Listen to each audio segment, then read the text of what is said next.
Hey guys, what's up? It's Aaron with the Detail Code. Do you have a dirty car?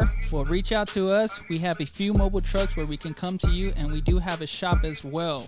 So book your appointment at thedetailcode.com. Use the code Lew Sico 23 and receive 10% off. Hey, see y'all later. Keith the Killer, dude. Gotta look that up. Yeah, he's a beast. So I just hit record and started. Good.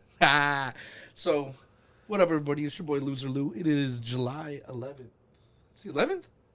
Yep. Is it the 11th? 7-Eleven. If you, Today was free Slurpee day. you have an hour and a half to get a free Slurpee. I've totally forgot about that. Episode 132, Lew Sico, sitting in the West Side, chilling, smoking a J. I shouldn't be, but oh well. I got some interesting people here with me today. I got one of the hosts of Duder Man, homie bro. Yeah. What's up, Pat? What's up, man? How you doing? Man, I'm just chilling, man. If they want to get a hold of you, how do they get a hold of you? Yeah, man. It's Patrick Christopher at babacodecore.com or at your homie Pat on IG. Yeah. Dallas. If they want to get a hold of you, how do they get a hold of you? What's up? Dallas Vann Comic on Instagram, Dallas Vann on Facebook and shit. All right, so my friends here, there's some local comics. You know, are you from San Antonio? Yeah, born and raised. Hell yeah! Damn, that's what's up. All three of us born and raised San Antonio. That's cool. Yep. What's up? Yeah, none of us could get out. Look at us. I tried, but I'm back. We both I'm tried, back. bro. Did you ever been out? You ever made it out? I ventured to Austin. That's what I do. That's every time. Okay, so I didn't like that wasn't meant to be a joke, but I would say that on stage. It's like I got out one time. I made it all the way to Austin, and people would start laughing. I'm like, "What are you laughing at, bro?" To me, that was like a different country. Yeah. Going Back from San then, Antonio, it felt like so far apart, such a different area. But yeah, I did Austin for about 8 months and had to leave. didn't you do Seattle? Yeah, and then I moved to Seattle after that. So you really that's like actually moving. That's different. That's a whole other state. That's scary. That's It's a whole other like part of the country. It's a whole other place, man. What was that like being so like just that feel like in Austin? I still had that. You know, if I really needed my family. They were 45 minutes away. Yeah. Well, the good thing was the reason I was able to move out there is because my sister was stationed out there. She was in the Navy, so I had family out there, which made it like so much easier, less scary for sure. I didn't know anybody else after that, like besides that. So I mean, even before I moved out there, I put out like Craigslist ads for bands and stuff. I recorded like drum demos. Oh, that's great. You were always like a rock, like punk drummer, so that was your scene. Gotta be grunge, right? Metal, grunge. What year did you move out there? 2007. That's 2006, funny. yeah. I moved to Austin in 2008. Yeah. 2009. I was in Austin around that time too. Yeah. I just turned 21. Katrina just hit. Well, how old are you? I'm 40. Okay, well, I moved up when I was I think 19. Katrina hit around then. No, because Katrina hit when I was in high school, and I know that because our schools and say what you want, our schools got flooded with a bunch of black people, like it's what happened. But here's the thing: it's like Could have just said people. no. They were a bunch. Like, okay, we fucking look, go back. A bunch of people from Louisiana. No. They were specifically, and here's the thing: all of our schools got way better at sports. All of our schools, all of our football teams got better. What school were you going to? Dude, Reagan. Okay. Dude, they all of a sudden, because they didn't, like, I'm sorry, Madison is a country school. We got an FFA program, you know what I mean? They were out there slaughtering fucking cows. Reagan is the whitest, the closest thing to, like, black they have there is, like, the Nationals, like the Mexican Nationals, soccer players, and then all of a sudden, it was New Orleans, 100% like Creole, like just like very urban people. Yeah. And they came out, and all of a sudden, everybody got cooler. Like everybody was into rap. Everybody had style. Everybody had style, dude. Dude, I remember all the white kids were listening to like the craziest rap, and I'm like, "Where the fuck do you?" And then all of our basketball teams got better. All our sports team were just the shit. And I was like, "Yo, this is tight. Yeah. This is tight as fuck." I hated school before that. Shout out Katrina. Thank you. Nah, man. It was interesting. Yeah, I mean, I didn't. My town didn't get flooded. I will say that's the first time I ever met a white dude. He had red hair. He had like a little bit of a country accent, and then one day out of nowhere, the lunch lady said something, and it was like broken English, and homie just started spitting the smoothest Spanish I'd ever heard in my fucking life. And he was like, yeah, in New Orleans, like my nanny taught me this. I'd never seen a white person speak Spanish before. And I don't know if that's in New Orleans. It blew my mind. Yeah. Sorry, I'm really high. And now I'm thinking about that. Like, that's the first time I saw a white dude speak Spanish. That's crazy. Like, All right, we're going to start up. nah, man, that's the thing. Hey, so I'm from the Pacific Northwest. Well, like more like Oregon, Idaho. Okay. Yeah. Are those close together? I don't know. They're right. They touch. Yeah. It's like Idaho, It's like Oregon, and then Washington up top. Yeah. I've been to L's Portland. you. Portland is the shit. Portland was just like Austin, but with like closer to the water. Like, have you ever been to Portland? I was like 14. You know what I mean? So I couldn't you know what I mean? Yeah. Portland? No, Portland, yeah. Dude, Spent some time there. It's the absolute fucking shit. I mean, I don't know it anymore. This was 10 years. Yeah, I've heard it's different. Portland was the first time that I ever ate sushi because my theory was the source it has to be close to the source. Yeah. And since Portland is right by the water, the sushi must be fresher. I mean, all the fridges are the same, all the freezers are the same, but in my mind, I was like, the water's right there. This fish is The seafood good. there was fucking amazing. A shitload of breweries. Yeah, a lot of breweries. Like that was the thing. before it really popped off in Austin, because when I lived in Austin, that was becoming like the thing. Yeah. Everywhere, just brewery. Yeah. They just kind of popped up all like And out of then, nowhere, like- I went to 2012. Portland, and I was like, oh, this is where y'all guys are getting the ideas. I played disc golf up there. It's fucking crazy. It looks like you stuck with it. At disc golf? Yeah. I've been fucking. I see playing disc your golf since I was- stories. He's You sit there- addicted to it. It's I've crazy. been playing disc golf since I was 17. Yeah? So I'm on like 16, 17 years. That's what's up, man. Dude loves to throw the frisbees. I used to love it Go too. the I used to have a fuck dog that like was about it too. I miss that dog. Yeah. It's the funnest shit in the world, and it's like my exercise. But I'm just like, people go out there and they just smoke weed, drink, and just like walk around. Imagine like golf but free. You know, everybody goes out. Like, people literally, like, businessmen take people out and close big deals playing golf. You know what I mean? And really, what are they doing? They're just going out. They're just fucking hanging out. They're Being hanging outside. out, getting fucked up, flirting, Drinking a little Arnie Palmy. hitting on the fucking cart girl. You know what I mean?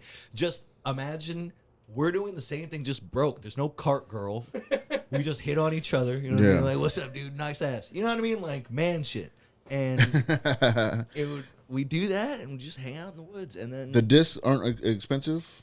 $20. $20 for a set? No, that's for And they're weighted Oh, too. for one- yeah. They're just like clubs, man. yeah, That shit's- there's specific weights, and each one does a different thing. They fly in a different the whole thing. And you got to take all that into account. It like, once you get really good at it, it's fucking, like, if I'm throwing off of a mountain, throwing like 600 feet, and I gotta hit a specific spot, like, it's wind conditions, all that shit. It's fun. Nice, man. Yeah. Cool. So, but anyways, I played in Oregon, and it was the first time I ever saw a redwood. Dude, you ever Dude, seen a those trees are redwood? insane. They're like, have you ever been up to a redwood, like, in person? Mm-hmm. That's fucking crazy. No, yeah. Beautiful trees out there. Dude, a tree you can't put your fucking arms around? Nah. What the fuck? Giant. We don't have those in It, Texas. it makes you feel like not real. Just like Yes. so small, so insignificant. Like a Yes, child. sir. Like Yeah. a fucking child. That's like, what the Rocky Mountains did to me. Yeah, for sure. Yes, the Grand Canyon. Oh my God, dude. When I saw the Grand Canyon, all I could think about was like, this is where Will Smith outran the aliens. That's hilarious. In your mind, you're like, F-16 down the gut. Right there. No, dude, okay. You know Steve Bundy. Yeah. Okay, so me and my best friend, a bunch of us, Steve was with us. We all drove out there, and my best friend insisted to Grand Canyon. the Grand Canyon. Okay. And so my best friend insisted. It was for his birthday, so he was like, "We're going to the Grand Canyon and we're gonna watch the sunrise," which is like a big thing. But in order to do that, you got to get up at like 3:30, 4 o'clock in the morning. We're on vacation. Like before the sun rises. Bro, the fuck? But like, not just, okay, sunrise is at like, what, 6:37. No, man. You gotta get up early enough to like get everybody up, get into the trucks. We had to drive. You gotta drive to the park, and then you know. Then you gotta walk. Yeah, you gotta walk in, and I'm like, in my mind, I look at sunrise 6:30. I'm like, bet wake up at 6, fucking go out. Look, he's like, no, we gotta go to the spot where they have the little fucking dude. First off, they built like a bridge that just like walks out over the edge. Mm-hmm. Suck my dick. You know what I mean? Like, what are we doing here? That's fucking. You trust that? So what? It's like a pier. It leads to nowhere? Almost like not exactly. I'm exaggerating, like 'cause I'm terrified of it, but like it goes out far enough, too far. And then there's other parts. It's just like, bro, you can fall off. Did you know that? There's no wall, there's no fence, there's no barrier. There's just like parts of it. You'll be walking like down a road, and then there's like a little curb like this fucking high, and then on the other curb it's grass for 20 feet, and then a mile drop. Fuck. Do you think people fall off? All the time. Look up the stats. We looked it up. All the time. Really? Yeah, all the time. Fucking horrible. So then... Yeah, I'm not good with heights either, man. There's parts of it. Okay. My friends, and there's video out there. Steve, I'm sure I can get him to send me the video. There's parts where, like, it's almost like a peninsula that goes out. Like, the mountain goes out like that. And then there's just a mile drop on either side. And they wanted me to walk out. And it's like 10 feet wide, 15 feet wide. But in your heart, I'm like, I'm walking on a fucking tightrope. So there's video of me on the fucking ground, on my stomach, crawling with tears and like crying, like, I don't want to do this. Yo, my friends, there's a part where you have to jump. It's gap's only like this far, but you got to jump from one side to the other, and it's the mile drop that you're jumping over. And I'm like, yo, go fuck yourself. And then my best friend has a fucking picture of him dangling his feet off just sitting on the edge. So you're really scared of heights? Is that crazy? No, man, that's not crazy. But I mean, like, I'm not scared of heights. Like, we do rowdy shit. We used to do rowdy shit when we would sneak into the buildings downtown. Yeah. No fear of heights at all? No, man. Really? I can't even do heights on my phone. Like, if somebody shows stuff, I was like, I get nauseous. Yeah, no, man. I mean, my favorite place to drink is the Tower of America. Yeah. But, dude, okay, when you watch those videos of, like, those guys that just do pull-ups, like, off the edge of a fucking building. Yeah. Does that make your fucking hand, my hand It just makes me think, like, damn, is what? Is he going to splat? Yes. Yes, and sometimes it happens, and every time I love it. Every time I hear one of those dudes fell and died, I go, thank goodness. I hope, just like when an animal dies outside of your house, like I hope the rest of you all see that and don't fucking do it. Like, you know what I mean? Like I'm gonna leave his body there, so the rest. Yeah, of you I do the same. I kill a roach and I throw it in the middle of the living floor. Leave a little message. Let him know. Yeah, leave a little message to the rest of your buddies. There's this like observation deck in New York City called the Edge. I don't even know how many feet. It's fucking ridiculous skyscraper, whatever. And they have like a glass floor. And people like walk. Chicago? Chicago has one too, but Okay. the one I went to was in New York, and people are just walking over it. Kids are like jumping. I could not walk over it. I thought they have one of those at the Grand Canyon too. Probably. See, that's okay. With the glass floor. Yeah. So I was never scared of heights, right? And then, like as a kid, I remember tell me this might be crazy, might not be crazy. In like high-rise buildings, I would go to the top floor. I'd get off the elevator. And at the end of a hallway, there's like the glass window. Mm-hmm. Okay, so I would run as fast as I possibly could and stop myself like last minute before the window, and like just touch the window, and it felt good. It felt so. I was like, my hands are sweating thinking about it now. And now, dude, I would just do that all the time. And then for my friend's 18th birthday, I guess, or 21st birthday, whatever, he wanted to go skydiving. And so I went skydiving with him, and I was never afraid of heights. The skydiving wasn't even scary. Like, honestly, like it's terrifying getting up there. Did you do it like by yourself, or no, like attached to someone? Yeah, you do a tandem. The second you're out of the fucking plane, all the fear is gone. It's gone. You're floating. It's crazy. It's the anticipation before the jump. Not that I've done it before. I almost did it, and then we got rained out. Yeah, so I've never done it before. I got rained out the first time, and then we came back a week later. Yeah, but after that. Great experience. The whole thing went off without a hitch. There was a little sketchy part. The guy was one little part. The guy was like, "Do you want to he's like, do you want to control it for a second? And I'm like, yeah, fuck yeah. And he gives me little things. And I didn't know you weren't supposed to go like that. Yeah. Right? I was just like playing with the thing. And I was like, Why would he give you the controls? That's wild. what the fuck I said. And not give you a rundown. Yeah. He was just, I guess he didn't think I was going to go do's full and don'ts of the controls. And so I did that, and the whole thing turned sideways, and we started doing that weird spin thing, which I guess is not good because you're not getting air in the parachute. And he was like, "Whoa," and got it back real quick, and was like, "Oh, okay." Yeah. I'm like, "Oh shit, dude." Man, I've never done skydiving. Yeah, but after that, the Would next you? time I got into a plane, You would skydive? Yeah. I think I would too. What? so much fun. Yeah. Bungee jumping seems kind of sketch, Yeah, though. fuck that. I wouldn't bungee jump. Yeah. That seems just a little sketch. Yeah, no. I mean, I'll jump off like a bridge if I know the water's deep enough.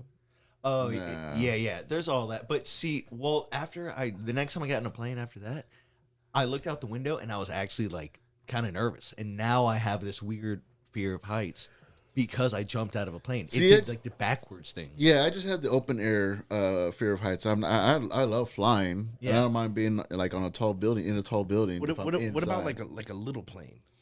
I've done a little plane before. Yeah. I love them. Yeah. I've never flown like in a little plane like that. Like Yeah. a Cessna. Yeah, like yeah. that seems kind of scary. My uncle flew one, and I remember the first time he took me up before, but the first time he took me and my friend Danny up, he didn't tell us, and we went over Canyon Lake, and he just went straight up in the air, and then the engine stalls out. And he didn't say anything, but it's something that they're trained to do. They do it during training. And so you go straight up and the engine stalls out and you just hear doo, doo, doo, doo, doo, doo. And then you think they're going to go like that, but it doesn't. It just comes straight back down. And then it slowly, as it's coming down, it's like, and then we were just flying, dude. And me and my No. best friend are freaking the fuck out. He's laughing, and it's just a button, engine start.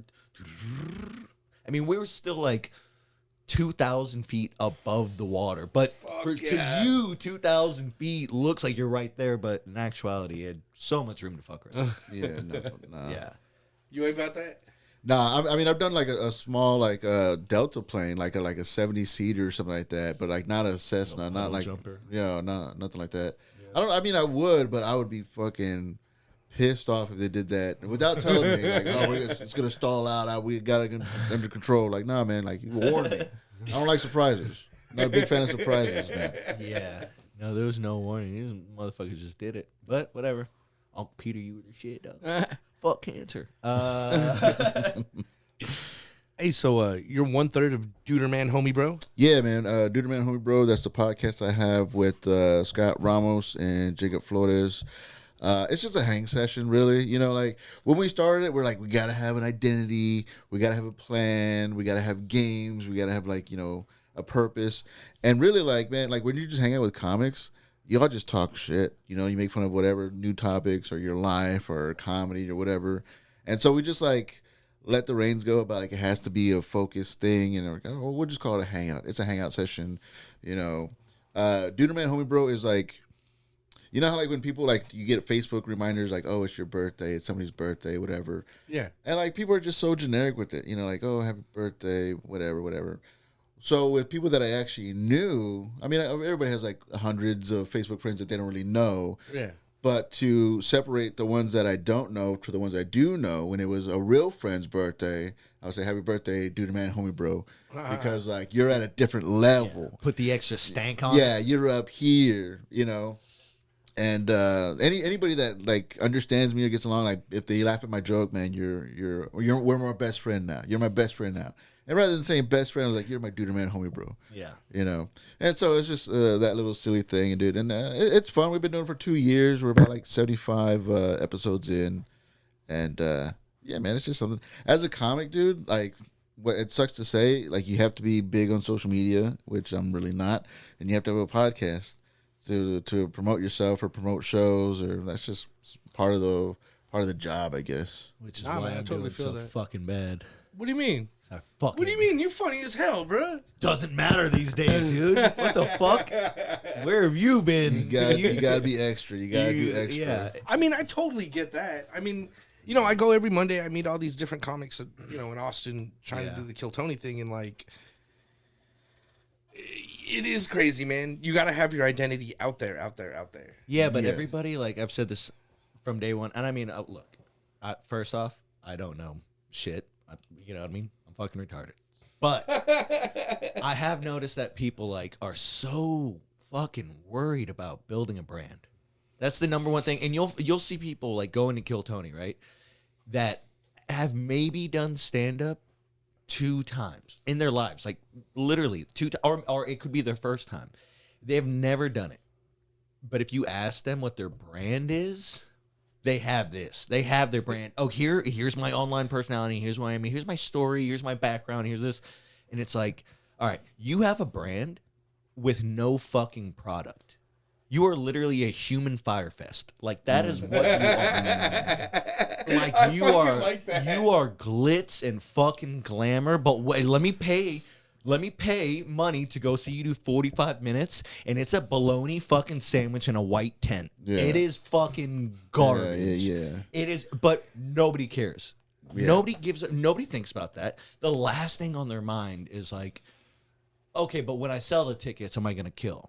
Like, why does that matter? I'll just put funny people on the show and like stack the lineups. Yes. I only got to do 20 minutes as a headliner. Yeah, stack the lineups and blah, blah, blah. And it's like, once again, I can't hate on that. If you're doing good and you're selling out rooms, fucking, I don't give a fuck what you do. Like, that's fine. Go do your thing. But like, if you were to ask people, like, is being funny the most important part to being a comic?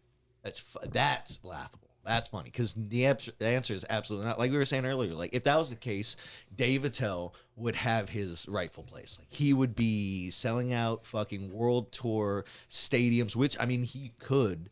He's that good, but he didn't give a fuck to ever do the social media thing to keep up with that. He just put out his first special in like what 20 years or how I don't even know how long since Skanks for the Memories. But guess what? His special is so fucking good. The man plays double recorder. In his first special in 20 years, he gets the whole crowd to also play It Sounds Horrible, and he's just laughing. And then at the end, he's like, all right, for my contract, I have to do 3 more minutes. Like, he didn't want to do fluff time in his set. Everything was killer. He didn't want to do a long set because he's like, no, like, that's not, it doesn't hold your attention. It's not funny. So the end, he just sits in a park and feeds birds. Playing a recorder, has a little timer on the bottom. Oh, like a real recorder. Yeah, like a fucking, he's playing a recorder. Oh, that's funny. Feeding birds and with a little timer because Netflix says you have to do this many minutes to get your money. And he's like, all right. So he does his stand-up. And then at the end, it's just like, all right, here we go. It's like, I don't know, like 4 minutes of just sitting there. Yeah, 3 and change. Yeah. That's pretty funny. Yeah. That's a nice fuck you. Yeah. Sort of, yeah. It's not a fuck you. It's just like, it's a all nice you need way. is 3 more minutes. I'll give you 3 more minutes. Doesn't matter what it is. But there's a lot of different things in comedy. Like people don't like. There's people that like comedy as a comedy fan, and people that like the celebrity of it. And I think that's why like Kill Tony's like so big because they make those people like celebrities like instantly. Yeah, you know, it's which is fine. I mean, it was a great idea before it blew up. I liked the show from the beginning. 7 years ago or whatever. Whenever they started, 11 years ago. Now it's just like, who's the celebrity? You know, who's gonna be the next golden ticket holder? Who's gonna pop He made off? what he always wanted to make. He made like wrestling. That's what that's what it is. It's got drama. Mm-hmm. You don't know. You know what I mean? There's new characters. That he puts battles. It is a show. And You so never know who's gonna be there. And so Never know, exactly. yeah. Pop-ins. It's fucking wild and it's awesome. And I'm not hating on that. And people, it's great. If It's a great people show. get on that, that's fucking so sick. Do your thing. If you get popularity off it, that's fucking awesome.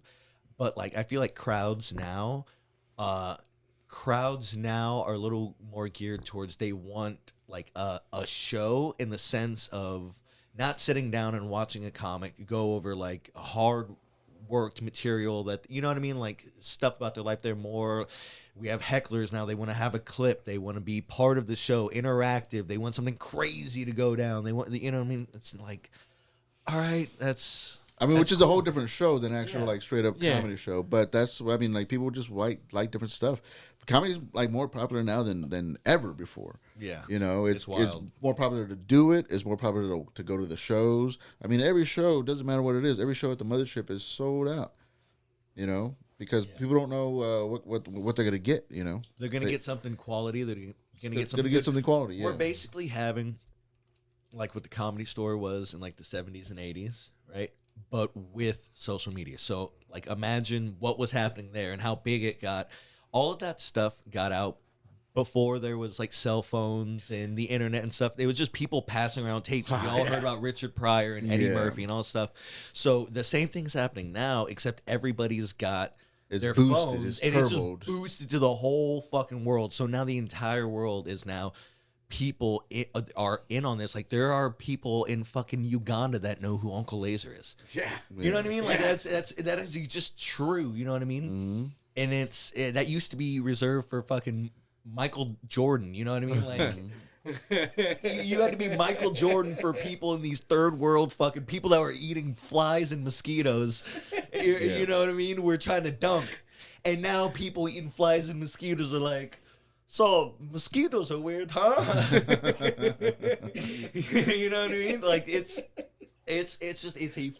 a weird time right now, and me and you both, like, we got into it a year or maybe a year before COVID. 2 years. 2 years. 2017, 2018. So I was 2019. Right? Okay, So yeah. and me and you started around the same time, right?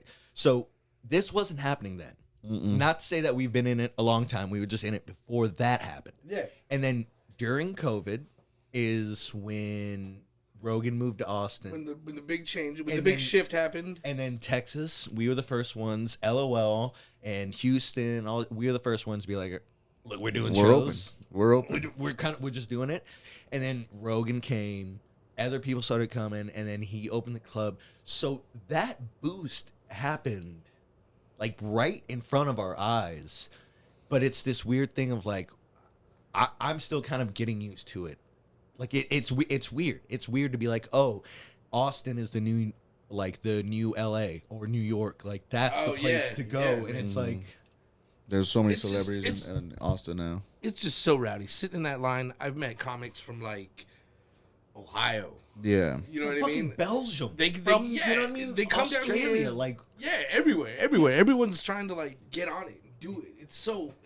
I have the greatest and time get out their there. minute. Yeah. Everybody wants to get their minute. Everybody's just worried about their minute, which I'm just like, that's Okay. good, but what then? What What then? Nobody thinks about that. Okay, you crush, you kill. They love you. They go, oh, we want you back next week for another minute, and you're like, oh my, like that freaks you out. You're still so new in comedy. Yeah. That being like, hey, you have to do 1 minute every week, or like, oh my god. And again, like there's nothing wrong with that. If you just want to go on to get on, that's fine.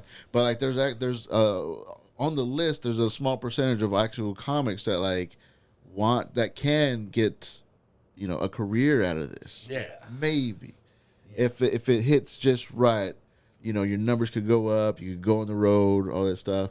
Like Hans Kim, like he didn't just go on Kill Tony and start doing comedy. He was like doing it for 10 years before he even got He was pulled. fucking great. He was. I literally. So I met him, like a couple of weeks, month before he blew up on Kill Tony, and I was doing my first weekend out of San Antonio with Raul Sanchez, and then he knew Hans from San York. Francisco. Well, they had done, New York, but then they had done some comedy festival together in okay. San Francisco, and so he was on the show with me that weekend, and so like we got to know each other, and he was fucking killing, like he was doing great, and then when he blew up on Kill Tony, he had years of polished material ready to go. So everybody's like, oh my god, he's writing this new minute. It's like, no, I heard that joke. Like those are all jokes he's been doing that he's kind of just burning. That's the smart thing. If you're smart, you go on there and you have bits and stuff ready to go for the interview. You have bits like ready to go, like minute-long bits that you've done in the past that you can get rid of, because once people hear that joke, you can't do it again. Yeah.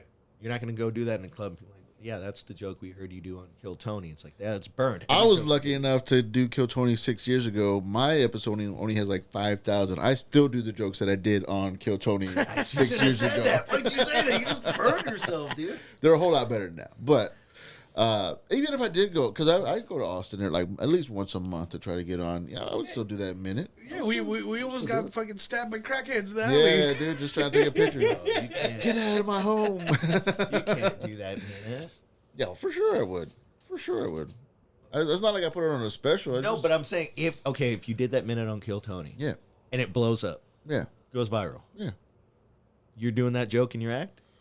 When you get I mean, like, eventually I'll get rid of it, but I'm not going to drop it. I was like, all right, like, that's Kill Tony's bit now. Like, I'm still going to put it in there if I need to. okay, but if you start like selling out rooms and they all know you from Kill Tony, are you going to be doing the material that you're burning on Kill Tony during the shows? I mean, I have more stuff. That's what I'm saying. Yeah. I wouldn't trash it. I wouldn't drop it immediately, but I mean, It's the same thing as putting it on an album. I mean, people have It's like okay, reused, it's not putting out an album. You're putting out a single. yeah. It's a single. There you go. Yeah. But a single's a single. You still dropping it, baby. I mean, Yeah. it feels like that's all musicians do now. Just put out singles. Why not? It's just Why the- would you go through the easiest thing to do? fucking work? Yeah, you just want to get it out there. You don't want people to wait for the whole album. Like, give them a little taste. Give them a little taste. Well, you know, the internet killed everyone's patience. Yeah, Yeah. for sure. But all I mean, it's yeah, it's good and on, bad. But do- also do- like Do you remember waiting in line Tuesdays at Best Buy for music? no, I'm old enough and young enough to where like LimeWire. So when I really got into music, okay, the first CD I ever bought was at a CD exchange, and I have spent so much time. Which CD It's exchange? The one right there off of Northwest Military. You know, yeah, I went in, dude. I changed somebody's life. Me and this dude changed each other's lives. Not a fucking molestation joke.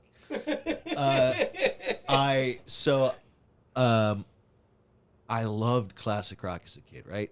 Dude, same. KZEP. Yeah, KZEP. KZEP. Oh, let's go. I miss the Hardly Key parties. Dude. I'd go to my dad with 99.5 Kiss. I don't give a fuck. In its heyday and now is the best rock station that has ever existed. Suck my dick. It's amazing. Okay, but anyways, I walked into this store. I was 11, maybe I was in like 4th or 5th grade, so like 10 or 11. I walked in and I had saved up my money, and there's like this stoner long hair behind the fucking counter. And I'm Dream like, job. yeah, and I'm like, hey man, I wanted to buy a CD, and he's like, yeah, what can I help you? I was like, I want to get a Black Sabbath CD, and dude, his eyes lit up. He was like this little kid coming in. I was like, please take all my money. And really, I just wanted to like impress my dad. And I know my dad loved Black Sabbath, so I was like, what's the best one? And he was like, I got you. Walked me over, gave me Paranoid. Yes, sir. And I remember, sir. dude, I remember being, y'all remember when you had the CD player with the anti-skip? You know, that was never really anti-skip. Still really anti-skip. I You would had- always like jump around or shake it like, oh, it skipped. Yeah, dude, fucking hit it out of your hand like, bitch. Now the CD's scratched. Yeah. You fuck. But not only that, it had the built-in FM AM. No big deal. I don't want to brag or anything like that. But I just remember being in like the 5th grade and everybody's listening to like the 504 boys and shit like that. And like, what are you listening to? I'm like, Rat Salad, which is one of the greatest instrumentals. Rat What? salad, what's that? Black Sabbath. Black Sabbath. It's basically like an instrumental from Black Sabbath off Paranoid album. Whatever, I thought you were cool. It's no Deftones, but I mean, why did I dig at you? I'm sorry. Yeah, dude. That was mean. Okay. That was I love the good. Deftones. That's fine. It's for golf girls to fuck to. hold on. Every Hispanic dude loves Deftones in San Antonio. yeah, You no, gotta like no. the Deftones, man. No, everybody. How do you not? The Deftones are great. You know what it was? It was like people played it out so hard in San Antonio. It's like I'm a diehard Metallica fan. I know, fucking whatever. But it was so hard to be a diehard Metallica fan in San Antonio because they just make it look so bad. They're like, Enter Sandman. I'm like, do you understand? Yeah. There was a world before fuck Enter Sandman. Fuck anything after the Black Album can suck my dick. Yeah. Right? Enter Sandman was on the Black Album, though. It was the second half of the Black Album. The second half of the Black Album's fucked. Do you know why? Why? Cliff Burton died. He died before the Black Album. Exactly, but he had written half of the music, so that's why the first couple of songs are very hard. You notice there's a point in the Black Album, like second or third song in, where it goes. I want to say maybe it's Nothing Else Matters. It was the first time he ever got all soft, and he's like, "And nothing else matters." That wasn't Metallica. Get the fuck out of here. Okay. He lost his edge. All right, it's because Cliff Burton was holding that band together. Well, they did really good without him. No, they didn't. They did. I mean, financially. Oh, well, yeah, but musically, do you respect anything? Do you respect fucking Reload? No. Huh? Saint Anger. Saint Anger, you respect Reload. fucking the S&M album with the fucking orchestra? Yeah. I just got upset with them after the whole like Napster shit. Yeah, like Yeah, the fucking- Napster was bad. Cliff Burton It was a would've bad. never done It was a bad look. Like it just made them look like get off my. It made him look yard. selfish. Yeah. It was like stay on the road, tour, sell your merch. which you never Adapt. stop doing. Yeah, adapt. But Literally. it was hard to think like because that was at the beginning, so it was hard like to be. Of course, they felt like they were a victim, but like you're already like well off financially, well off. You're already fucking mega rock stars. If they only knew that that's gonna like branch you out bigger, that's gonna make you bigger. The Napster thing, you're more available to people They had that no listen to idea to see music it in a coming, whole yeah. different way. These aren't album listeners. These aren't CD buyers. They're computer nerds that just like want to for free. I'll get it for free. Yeah. But free is like the best promotion. If you give it away for free, they're gonna want more. Can I go see them live? Do you think... And that's where you make the money. You don't make money in records, selling CDs. Oh, yeah. not anymore. But do you think like that's why? Because Metallica is what 35 years in, 40. I mean, 40. 40? Yeah. Okay. Probably 76. So It's the 80s. think Yeah, about yeah, like yeah. a bunch of bands, rock bands from that era, like fucking they're not doing Guns N' Roses isn't doing those numbers, I don't think. Like they're like steady. Yeah. Metallica is still doing that. I think this is probably going to be one of their last tours. But do you think that whole Napster thing kind of pushed them into this like social media, like it made them relevant again in a weird It way? made them the bad guys. But It made them talked about. made them relevant still. And I mean, like- because their music turned to shit, but why are they still selling out fucking stadium tours where they're doing two nights and they're doing complete different discographies or like albums or what, or they're doing whatever sets, but like that's fucking wild and people are still paying thousands of dollars for the tickets. Why? Their music has been shit for 20 years. It's Metallica though. And do you think maybe it was like It's just a staple. It's a stock. If you like rock, you like Metallica. Slayer's not doing those numbers? Slayer was underground. Man. Slayer's a whole nother beast, but man. is it? But Slayer was Slayer another was- beast, yeah. bro. Dude, even do you remember when the lead singer of Slayer came out and he's like, "Guys, I'm super Catholic. Like this is all kind of a tee. Like I'm not actually like a devil worshiper." And then Kerry King was like, "Hail fucking Satan, bro!" Like he didn't give a fuck. Yeah, that's an actual. Didn't But the they- Cannibal Corpse lead? Didn't somebody from Cannibal Corpse just get caught being a serial killer? Cannibal Corpse? I don't know. Yeah. Oh shit! You should know. You were rocking it. I think one of their old drummers stays here. No. I just saw a story recently where somebody from Cannibal Corpse, like actually killed somebody. Yeah, I looked that up, and then like somebody posted pictures of the names of their songs, and it's like, I have a body in my basement. I bludgeoned a man's skull. Like Probably not Cannibal Corpse. I know the guitar player, the guitar player from Red Hot Chili Peppers killed somebody. Does that make it hardcore? No one is shocked. 3 skulls were found in Cannibal Corpse guitarist's home, Really? October 20th, 2020. That he bought or he killed? Is he a collector? I don't know the human skulls either way. Can't you collect them? You can't. No, you're not allowed to own a human skull. I don't know. Oh man, I don't know. I don't know. Mystery, dude. Look at that. I'm fucking learning new people right now, bro. I don't know. Well, I guess that's new. That just came out. 2020. 2020. I just heard about it, so it's new to me. Yeah, it's new to me. I never heard that before. I guess it doesn't have like a sentencing or like a what he didn't get like. I didn't want to look too deep into it. Oh, you don't want to know? I just You're saw like, I it. don't want to know, bro. Well, I'm afraid to click because I'm gonna click on something and all of a sudden noise is gonna happen. Oh, out of here or something. yeah. No, don't do that. Don't do that. Don't do Yeah. that. Yeah. Look it up on your own. I'll look it up later. But I That's don't- fucking. I get it though. That headline, no one's shocked. Yeah, exactly. You look at the names of their songs. It's literally like I bludgeoned a man's skull with a hammer. I have a body in my basement. One of them is I collect skulls. Like it's fucking like and that's better. Their original shit was like fucking I don't. Well, anyways, can't say it on. Fucked with a knife. Yeah. Graped with a meat hook. That's what I was like, as a kid, I was like, fucking, yeah. And now I'm just like, God, but I am rocking the shirt.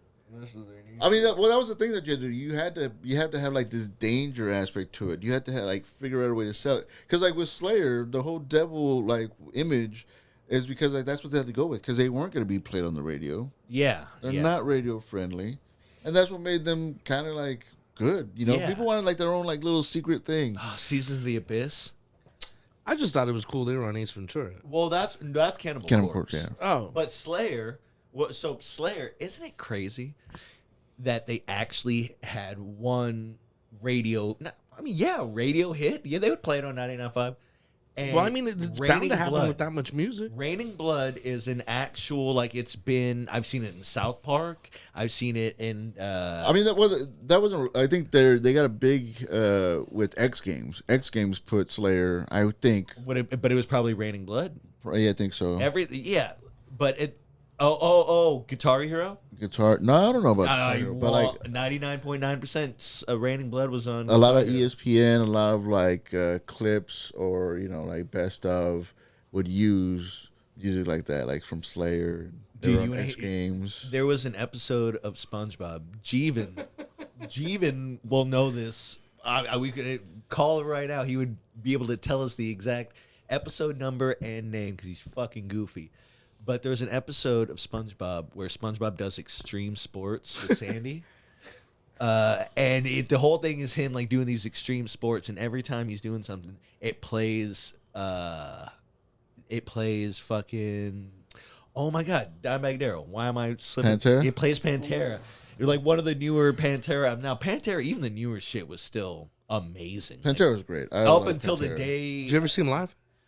Like 12 times. Really? I saw him. I caught him live once. No shit. Yeah. I caught him live with Black Sabbath at the Alamo Dome, and Incubus opened up before. Yeah, I was there. Yes, for real. I was there. Fuck what yeah, year was that? First time I saw. Well, yeah. What year was that? Shit.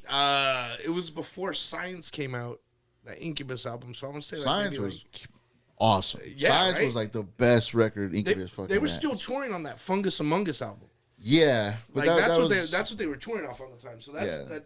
The lineup just tripped me the fuck out. You know what I mean? Incubus, Pantera, and then Black Sabbath. Yeah, that's a fucking. Well, I remember they used to have the. I just remember hearing Planet Caravan live and loving it. That's. I'll cry right now. That's beautiful.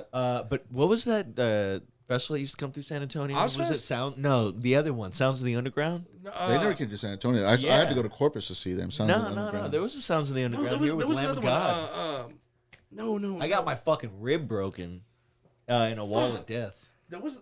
I know what festival you're I saw talking about. Gwar. It was at the Verizon Wireless Amphitheater.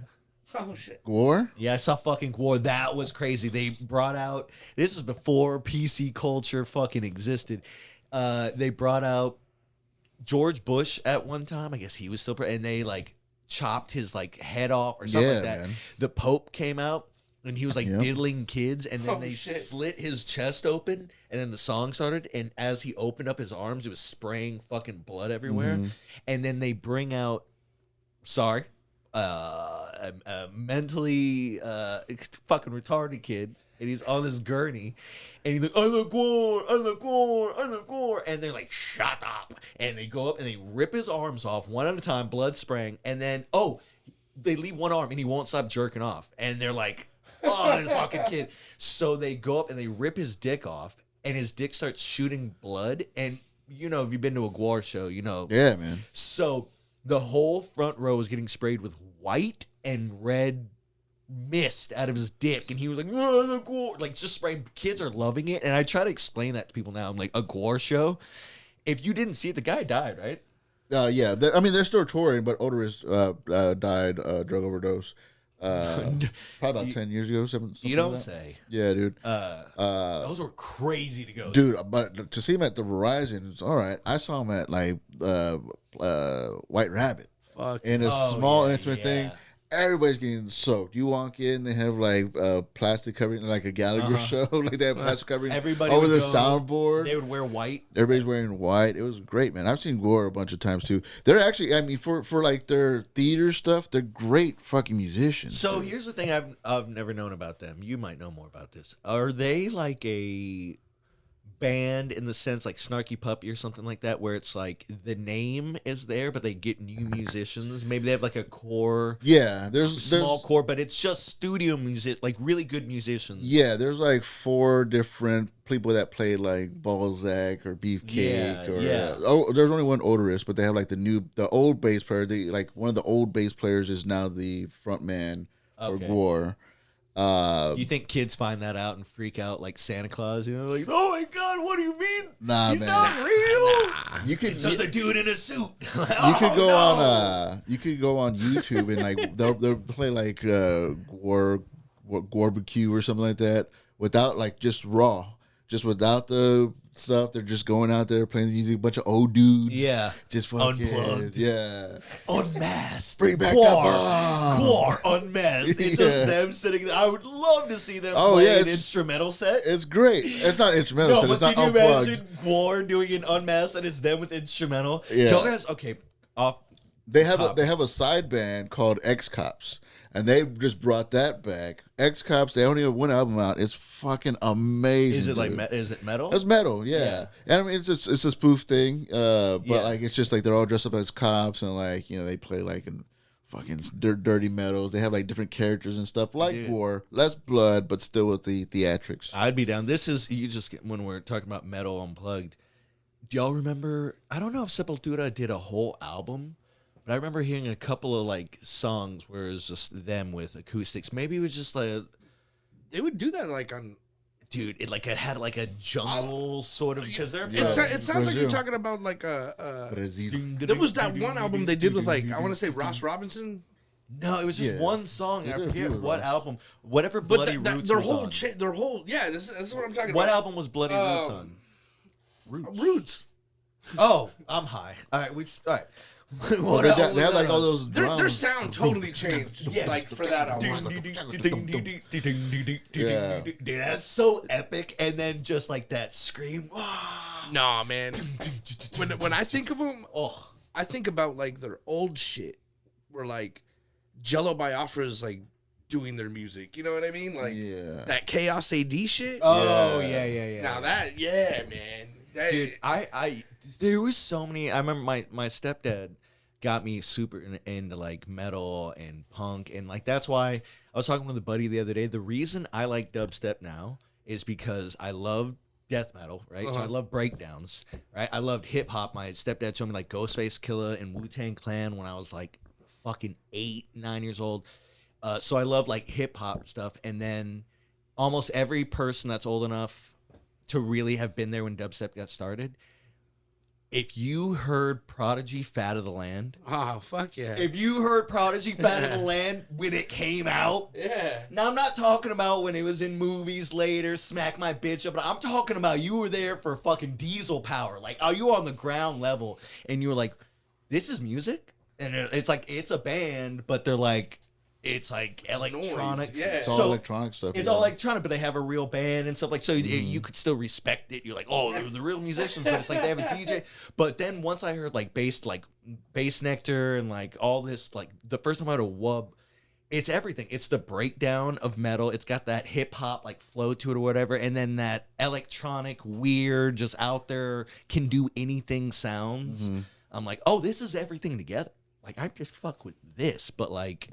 I remember It's listening. less scary. Yeah. But I remember like just being into metal back in the day, like Texas metal. Like, do you ever heard of like Dead Horse? Dude, so Dead Horse was a band out of Dead Horse was a band out of Houston. And so the legends have it so a Pantera is from Dallas. Okay.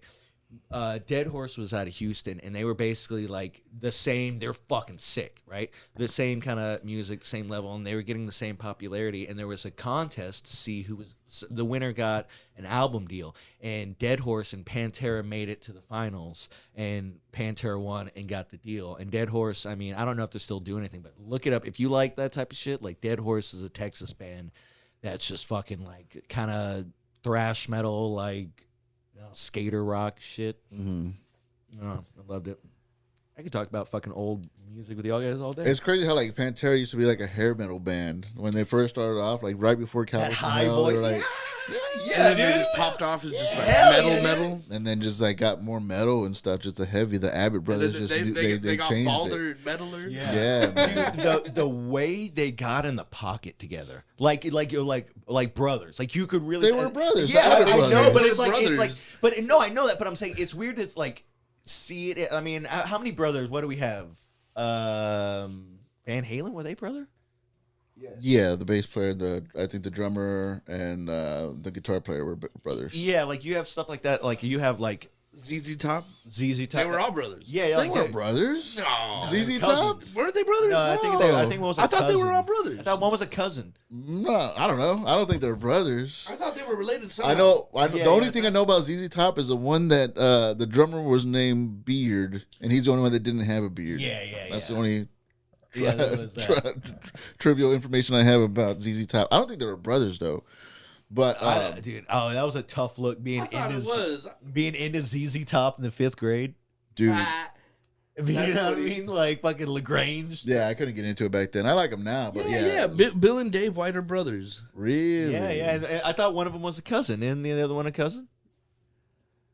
Matt Beard or something like They're that. cousins. Yeah, they're brothers and cousins. Jeez, okay. Oh, man, no, look at us. We're fucking kind of through it. All right, y'all know about ZZ Top. That's Yo, cool. hey, welcome to Texas, brother. All right.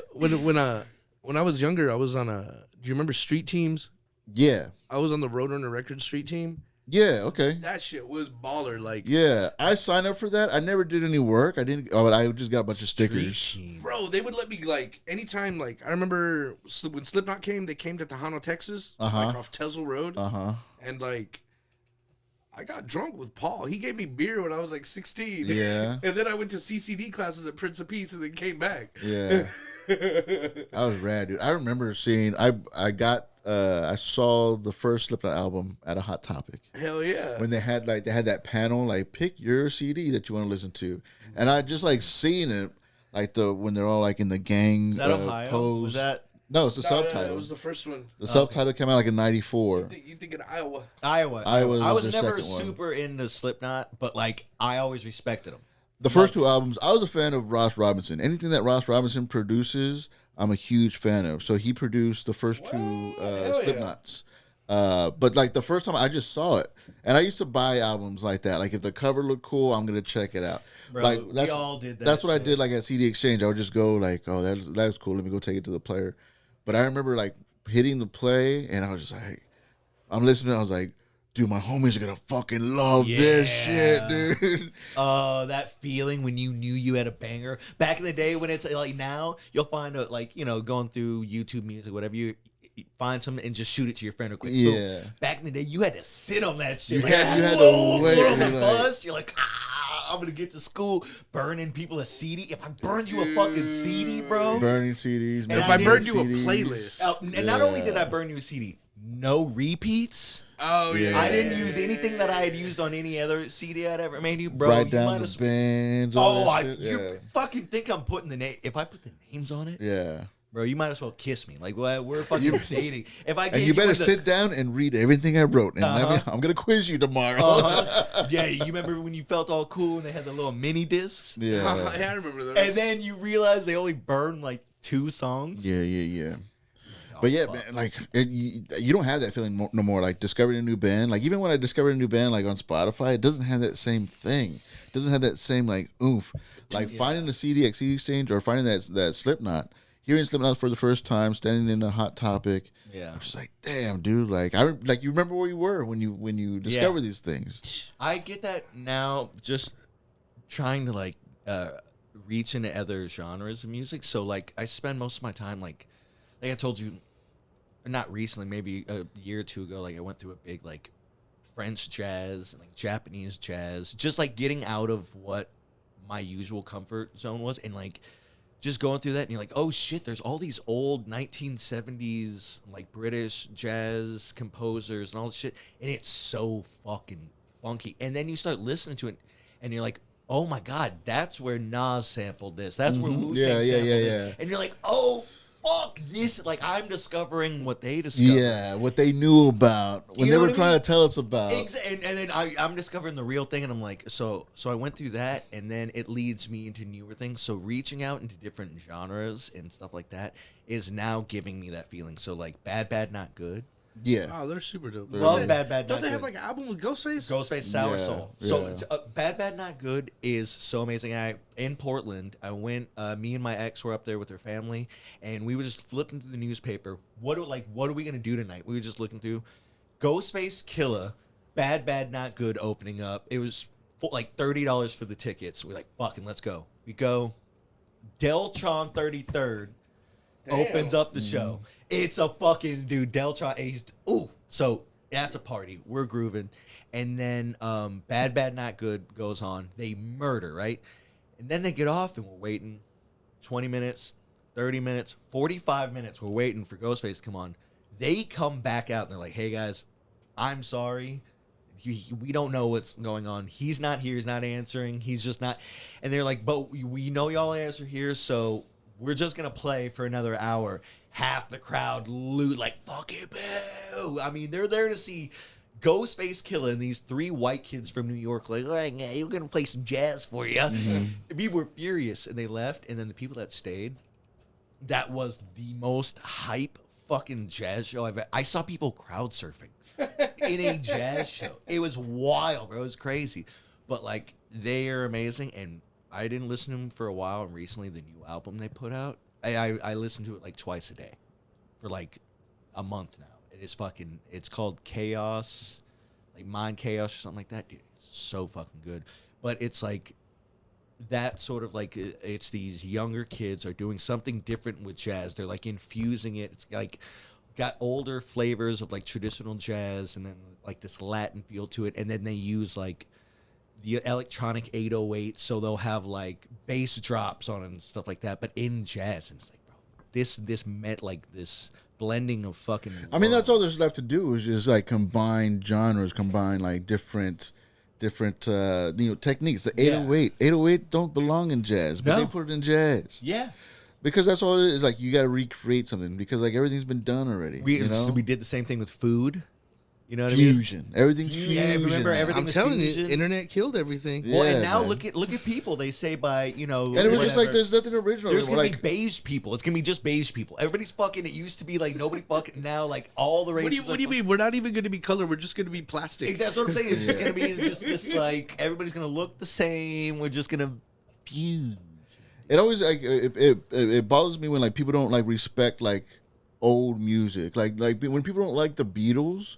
Or Beatles records, like you gotta understand, there was no digitals in there. That was all tape. And when they did effects, they had like, oh, we're gonna play this backwards. We're gonna do this. Like, they had to create the computerized effects that you have now, that people have now. They had to like do that on the fly. And of course, there was a lot of drugs going on. If you wanted to get like an echo or something, you had to like spin the speakers, like put layer. Spin the speakers like manually. Yeah, exactly. You know, and now they're like, hey, do you want echo on that? All right. Yeah. So when people aren't like amazed by just the production value alone, just the production of like these old 70s records, 60s records, like. You gotta understand, like, it's so much easier now to make music. You can make music on your phone now. That's fucking ridiculous. Man, life's so much easier now. Yeah, but that's why you gotta respect. Okay, so like, what's new? What's like, we can't look at music as this like. Give me a guitar and a drum and a bass. We're not that anymore. We're not the cavemen. But what I'm saying, my point is the appreciation of what things were. Like even with movies are like so much easier to make now. Again, you can make them on your phone. You can do everything with your phone. But back then, like with the filters that they have, like in the old 70s movies, music, like nobody appreciates that that took talent, that took work, that took time, that took errors. Man, you saying that just reminds me of like, remember music videos in like the 90s? Yeah. When they used to spend like $1 million on like videos? Yeah. The Jamiroquai video, just him moving through the thing was like, oh, but you see him? The world is moving around him and he's dancing. And it was like, you look at what that really was. But here's the thing is like, we're basing what we think is like talent or what's hard. It's like, you don't understand. Like, just because people, so go back to this electronic music thing, and everybody gives me shit for why. How you into that? Somebody's just pressing a button and you know press. It's like, first off, two different things: DJing and producing music. Two different things, right? DJing. I don't know if you've ever actually beat matched two different songs. I don't know if you've ever actually like gone through, if you even understand the concept of that. And then when you see people like scratching and making all that shit, it is so fucking difficult to DJ well, right? So let's leave that out of there. With everybody being like, he goes up there and he presses a button. But a lot of people do, and a lot of people make a lot of money on that stuff. No. Not a lot of people do. But people that do, and if they're big, here's the thing. Yes, you can press a button. And the reason they're big and they can press a button and just play is because they're producing the music. So what they're making is so out of this fucking world. So if somebody goes and sees the new Star Wars movie, right? Or they see some crazy movie. When you hear all the effects in there and you hear the crazy sounds, you're like, that's amazing. When you play a new video game and all these graphic effects, people are freaking out. They love it. But if somebody takes that ability to make sounds, which is insanely difficult, like if nobody goes to an audio engineer and being like, oh, he's just playing on a computer. No, you respect that, right? A graphic engineer, he did it on a computer, like what? But it's an entire world. When the new Grand Theft Auto comes out, everybody's going to be falling on their fucking knees praising that game and how long it took. But if I were to say somebody did the same thing but with music, they're like, ew. No, it's like, no, you don't understand what the level of skill that goes into that. Yeah, nobody respects that anymore. Nobody, like, it's just like they just think it's so easy. And it's like, again, the internet killed everything.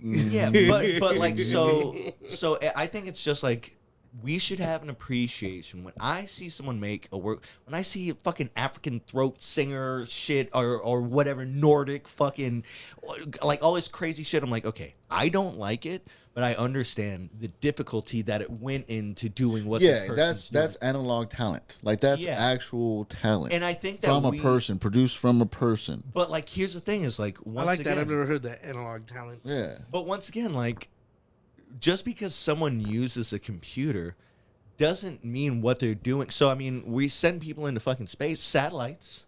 I mean, it's all done. If you want to be like, but we'll keep it to music. Okay, music. So music. So basically, you respect old like music producers that made all these old albums, right? Yeah. Because they were using what they had. Yeah. Okay. People are now using what they have, which is light years past that, right? It's not their fault. The world has gone. So now that is all the things that this dude had to do manually and all that is now in a smaller, easier to not necessarily learn or do, but easier to use. Yeah. So, but they're making these insane works of art, but because it's easier what they're making is light years above what no matter what the best album I'm not saying like it is amazing. It puts hours. I produce stuff like really simple, like Fruity Loop stuff, whatever, and it like just the easiest stuff could take 8 hours. Yeah, just putting it together. I get it. I mean, there are great producers with the keyboard, with the laptops and stuff, like MIDI controller But what always blew my mind is when you could get 4 completely different people. Yeah, they could be brothers, they could be cousins, but different people playing different instruments together to create something. Like it still blows my mind. I've done it before, and when I see live music, it blows my fucking mind every time because nobody realizes like that's not easy. Yeah, it's not easy to get people in the same room. To rehearse. Oh, yeah. Or to show up to a fucking show. Yeah. Or to have equipment. On time. To come to sound check. Yeah, to have equipment. Like, people lost the appreciation for like the work and the effort that it takes for a lot of stuff. So I'm not anti electronic music. Yeah. I like some electronic music, but like I'm amazed by the witnessing of the creation of what they're fucking insane. Doing. I think that we need to just have a more okay, we're accepting everybody for who they are, right? These days, like, yet your music taste still, people be like, hey, you listen to this? It's like, I think we should start appreciating all fucking music. Hell no, right? If you listen to Fish, I'm going to make fun of you. Yeah. Here's the thing. Okay, I've always said this. Not bands, but genres. The world only needs one jam band. That's it. We don't need multiple jam bands. Look, I'm not going to say I like jam bands, but Shout out to HJ. I can tell you at least one, in every genre of music. I've sat there and I'm like, okay, I'm not going to talk shit about. All my life, I was raised to talk shit about country. We hate country. Fuck country. So I finally was like, all right, I'm going to listen to it, all of it. I found I don't like pop country. I like older stuff, and then there's a time and place. Like, I'm sorry, but if you're like at a barbecue with your boys on a summer day and we're grilling, everybody's getting a little fucked up, and they throw on some like Garth Brooks or some shit like that, I'm like I kind of like this. Yeah, like, I'm not even a fan of Garth Brooks. I could sing every fucking song that he has. Like, hey, you know he's a serial killer. Yeah. But like the same thing, like, okay, so jam bands. It's like, do I like jam bands? No. There's a time and place. Do I like Grateful Dead? No, but if I'm on acid at a festival and Disco Biscuit starts playing and I'm like lost, I'm like, have they been playing for 30 minutes? I'm like, they have, dude. Like that's awesome. Same thing with like R&B and rap, and it's like, if you take the time to stop saying no and just try different shit out, you will find that there's so many different genres of music that you're shutting out. Same thing like with food. If somebody brings something to the table, fucking try it. You know what I mean? And instead of just shutting down, like, people do that with everything. They do that with art. They do that with music. They do that with food. I mean, I'll give new stuff a try for sure, but like my comfort is like the same fucking music I've been listening to since fucking 2000, same. 80. Like, I will go back and I will listen to Soundgarden over and over and over again. Yeah, it's fucking great. Never Spoon Man. I love it. I never gave Alice in Chains a chance. And now I'm going back and I'm fucking loving it. It's so wild. So funny that you bring that up. I was thinking about this the other day. I loved Alice in Chains growing up, right? I loved them. I thought I was sad, right? I thought I was sad. And I was like, I'm feeling this, dude. Like fucking Wood. Was that? Dude. Oh, like, dude, so good. And then as an adult, I'm like trying to go back and listen to them. But now I'm like actually sad. Like you know what I mean? Like, there's real life issues. Yeah. And now you're in a hole. I'm really down in a hole. I'm thinking about fucking like the Rooster and shit like that. You know what I mean? But now I went back and listened to it, and I'm like, I'm feeling this a little bit too much. And we all know how that ended up. Not too good. What was that? Lane Staley. Lane Staley, yeah. Did you see the dude that replaced him? So, black guy. Yeah. Sorry. I've never seen the new... but he sounds exactly like him. I've never seen the new Alice in Chains. I'm just like a fan of the records, the albums and stuff. But I mean, he goes back and he sings the old stuff when live, but it sounds exactly, when you see him, you're like, this dude. Because Lane Staley was like the Mark Wahlberg movie? You know what I'm talking about? Yeah. Yeah. No, what are you talking about? Rockstar. Yeah. Oh, I didn't see it. That's like the story of like Journey. Because remember, not Thai, Filipino? Yeah.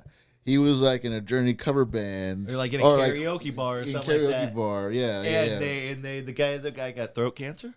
No, he just quit. No, he got throat cancer.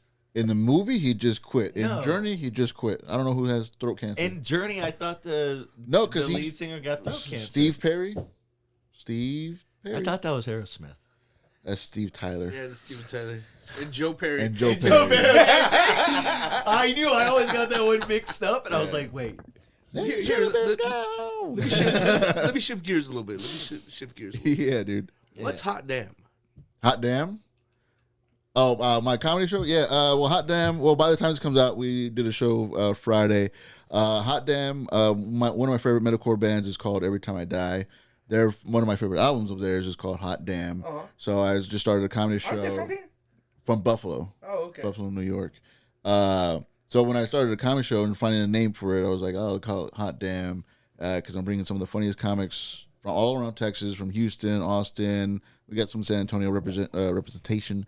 Just a hot damn good bill, hot damn good show. How often do you do them?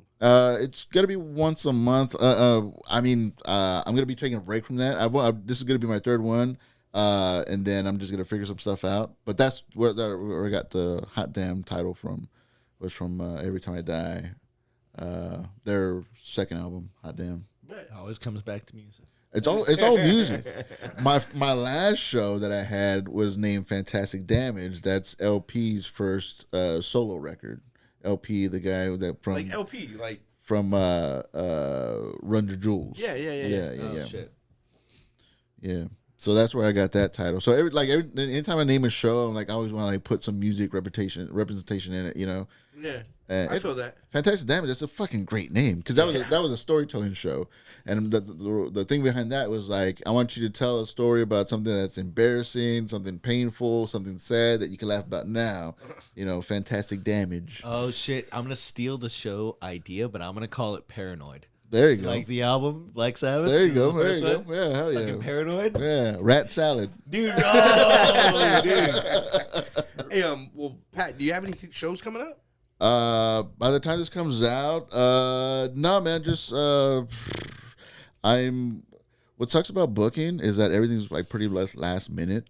So you said this comes out on Tuesday, so I'll be at Upstage, opening for Alex Raimundo, Upstage. I might have a headlining gig on the 25th, July 25th. Still waiting on details for that. But yeah, man, nothing really big. I'm trying to hit the road in the near future. See how that goes. That's what's up. What about you, Dallas? You got any gigs coming up? This comes out, you said Tuesday? Yeah. No, this Saturday I'm going to be at Upstage. I have a headlining gig that's in the works. It's going to be July. I need to get a final confirmation on the date, but yeah, you can just follow me, Dallas Vann Comic. I post all my shows there. Dallas Vann on Facebook. Yeah. Oh, and check out the Station Comedy Club, downtown. That's actually where we met you, Lewis. It's hard calling you Loser. I don't want to call you Loser. I know that's what you go by. Dude, it is totally my name. I know that's Steven Rodriguez. That's your name. I'll call him the fuck out of Loser. I heard him say one time, he's like, I got good self-esteem. I was like, that's all I need to know. What's up, Loser? What's up, Louis? Yeah, Loser. Hey, whatever makes you feel comfortable. Nah, man. I mean, yeah. I mean, I have a lot of fun, you know. It's just like, I don't want to be like, call you from across the room and everybody goes like, who's this fucking asshole calling his friend Loser? I love that, bro. I love that reaction. I'm down. I don't care. But yeah, Station Comedy Club downtown. Wednesday night, Mike at Station. Yeah. What's in Blaine's bar technically is so if someone wanted to like play at the station, they go Wednesday. Wednesday is the open mic, but we kind of audition, right? That's what that is. That's what I tell my homies from Austin that I was asking about gigs go in San Antonio. There. Yeah, if you're an established comic, you know what's up. Like, hit us up. If you're new to San Antonio, if you're new to the scene, whatever, we don't really know you or whatever. Best bet is to do Wednesday mic. Go to the Wednesday mics, and no, you're not gonna go one time and then it's guaranteed you're on this. Go, hang out, keep going. We have writing sessions that we do. Put the chairs up. Yeah, man, help out. We have a writing session that we do sometimes out there, so stick around for that. That's cool. That's cool. I didn't know about that. I mean, it's a good idea for comics to just sit around and bullshit. You know what I mean? It's not open house type of thing, but it's more of like if you want like, because that's the best thing. Because as a comic, when you write by yourself, you're just one track mind. You're too close to it. Maybe whatever. So we like to like throw around bits and like just get other people's ideas and like riff off of each other. And people always think, you know what I mean? Like, I literally had a guy. You did this. I won't say what the name of it, but somebody hit me up and was asking me for clips, and they're like, it can't be at a comedy club. And I was like, all right, well, what do you want me to do? And they're like, do you have any of you practicing in your room, and I was like, what the fuck are you, me practicing in my room? No, this isn't like people tend to think that doing comedy is like playing the guitar. Like we're just sitting in our room fucking practicing till it sounds good. Like no, we got to go do it in front of people. Yeah. We got to bomb. You got to hear us say some wild shit, and we'll figure out where the line is, and then we'll work our way back from there. So it's a good chance to do that with other comics. Just kind of throw ideas and be like, too far? Not too far. Yeah. What do y'all think? But yeah, so that's going on Wednesday nights. Friday nights we do 2 shows at the station. Sometimes we do Saturday. Sometimes we have headliners come in. So follow the station on Instagram. Stationcomedy.com. The Station Comedy Club on IG. Station Comedy Club on IG. Francis Bogside. Follow Blaine's Bar. That's where the station is. Hell yeah. Yeah, man. And just to remind y'all, in August, so I got chosen to be one of my homie Mauro de la Tierra. He chose 30 artists from around the city. He like painted our face. It was really weird. He interviewed me at Lone Star, which was amazing. I've been taking pictures of Lone Star Brewery since you take awesome pictures, man. I'm always jealous of people like photographers because y'all make it look so easy, but you're very good at your shit. I need headshots. I appreciate that. I need headshots. Dude, I'm always, I got you. I got you. Remind me, because I don't have any headshots and I look like a fucking homeless person. You're not wrong. My old headshots are fucked. Anyways, the middle of August to the middle of September, I think Tori's in it too. We got interviewed. He's painting some of us, and he has our bio. He's going to show off the interviews at the Big Enchilada, the library downtown. Oh, nice, dude. I am so stoked about that. That's bad.